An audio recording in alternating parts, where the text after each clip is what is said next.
Today we're going to be going over an infinite metal ore and metal ingot farm that is going to make your life in Palworld so unbelievably amazing. Now, not only are we going to be getting infinite passive metal ore and ingots, we're also going to be getting a ton of passive XP. You can use this as a passive XP farm if you want. Say you're, working from home, or maybe you want to watch some TV and get some levels for you and your pals. You can use this as a way to get a ton of XP without really even having to be at your computer. Pretty freaking amazing. Look at all of our lovely pals just going to work carrying all this ore. I've only been here for a few minutes now, and we've got 147 ore already in the box, got 143 ingots right there.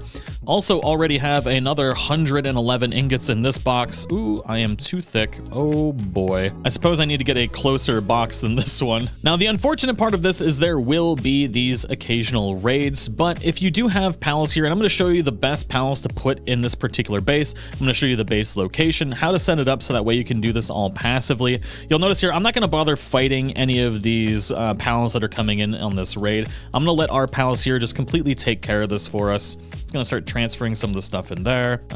Okay, they already picked up those ingots. So you can actually drop the ingots on the ground and your pals will pick it up and transfer them for you, just in case you're not able to do it. So we're going to drop these in here. See, we've already got 368 ingots. Where's this raid coming in at? It should be here somewhere. Oh, they're coming around the long way.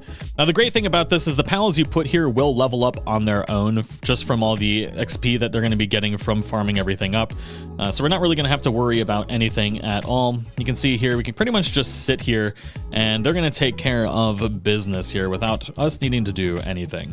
So essentially what we're going to be able to do is go about our business playing the game, let all of our pals collect all of this ore, and we can go into our box. We see we have 854 ore in here right now, and all we need to do is just go into these refiners, and depending on how quick you want it refined, you can set up multiple refiners. I'm doing 2 right now. I probably should have 4 of them, but I usually like to queue up 200 in each at a time.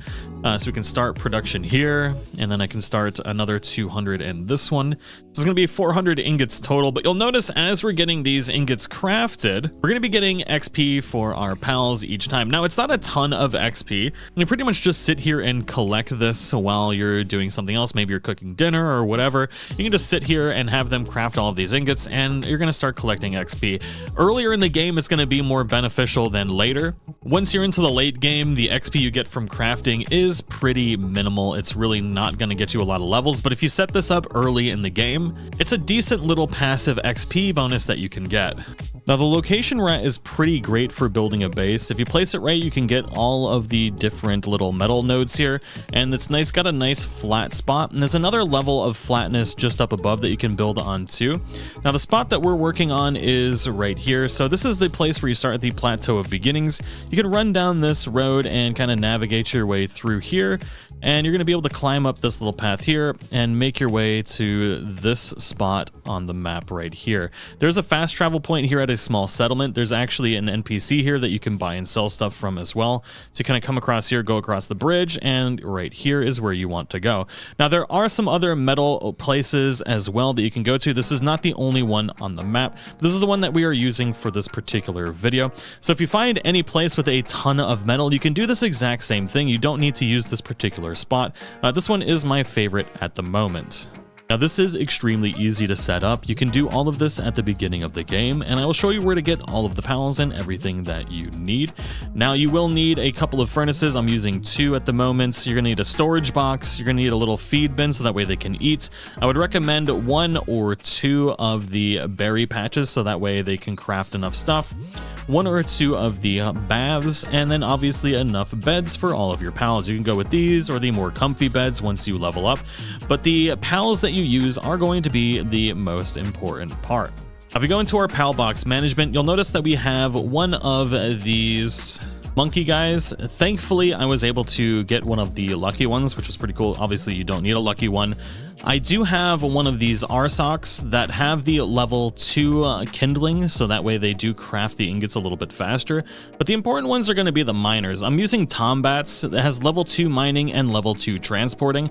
I have 3 of these here. I'm also using the Pen Kings because they have level 2 watering, level 2 crafting, level 2 mining, and level 2 transporting. These are honestly one of my favorite pals in the game, and they come in super handy when it comes to doing anything at your base because they fill so many roles, especially because they can mine and water for you. And then all you need is just one thing that can plant your crops. It can be one of these monkeys, can be literally anything that allows you to be able to automatically plant your crops. Once you have it planted, your Pen King will water all the crops for you. I also have one of these Goro rats here. It has level 3 transportation. And then I just have a couple of these fire things like rubies or R socks to be able to craft up the ingots for us. I like to have at least 4 or double the amount of the furnaces, so that way something is always making the ingots for us. Now, if we go to the PAL deck, we can see the Tombat here, and we're gonna go to Habitat. These do only spawn at nighttime, so you're gonna wanna come to basically any area that is in the early game. This is actually the starting area right here. So if you kind of make your way down through here, and at nighttime, I recommend going through this little loop right here, which is actually close to where you're going to be building your mining facility anyways. And this little area right here is where the mining facility is, and these mountains throughout here have Tombats around at night. They do only spawn at nighttime.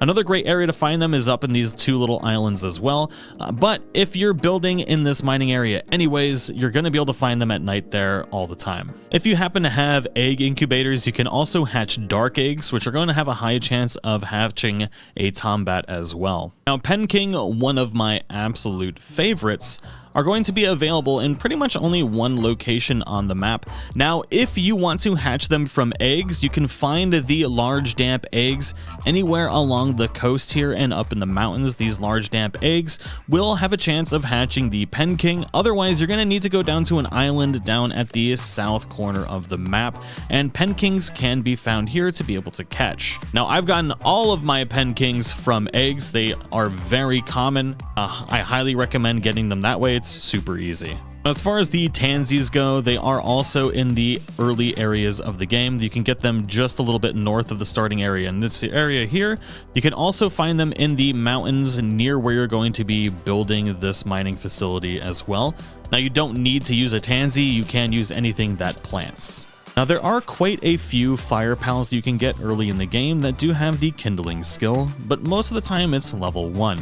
If you want a level 2 one, then I definitely recommend getting the R socks. You can get these from flame eggs that you can find up in the mountains, or if you want to tame one, you can go to any of these regions on the map. I haven't been up to these particular regions up here, but if you go to this kind of northwest area from these starting points, and by northwest I mean northeast, I know how to do this. It's 1 a.m. I'm a little bit tired, but there's this lava region right here that has a lot of really good pals. I believe they're from level 15 to about 18, so it's not a safe zone by any means, but you can find R socks here if you want to tame them, or you can try and hatch them from eggs as well. Now, that just about does it for everything that you need to do to be able to set up a massive ore mining facility. You're going to be able to farm as many ingots as you need for your playthrough, and there's a lot of stuff that requires a ton of this. All of your high-level spheres are going to require ingots. The Megasphere is going to require 1.